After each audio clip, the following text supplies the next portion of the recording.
the Harbor Freight welder, and it wouldn't weld the 1/4 inch angle iron. Just wouldn't get hot enough. It was just like the weld was just kind of laying on it. So I went to Harbor Freight again, and I got one of their more expensive welders. So this is what I got here. I went and picked up this titanium MiG 140, and I'm not real, like, I've never had one with the adjustments like this, but I just followed the instructions on the inside panel here. It gives you like the thickness and stuff. And I picked up a few little things, but I was trying to weld the 1/4 inch steel, and it looked horrible. So now this is how the weld looks with that welder. Looks a lot better. Still some splatter, but that's probably the wire that it came with, or maybe I didn't have this metal clean enough. But it looks pretty good.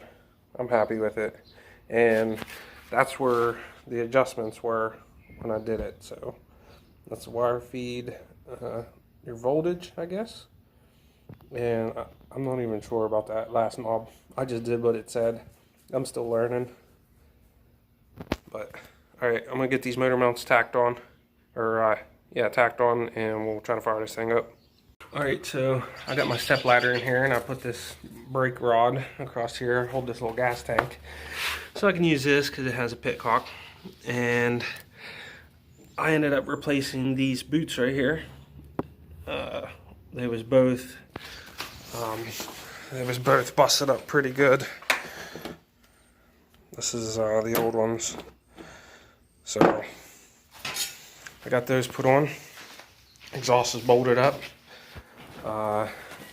Starter button doesn't work, but I'm going to jump it off the solenoid.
it.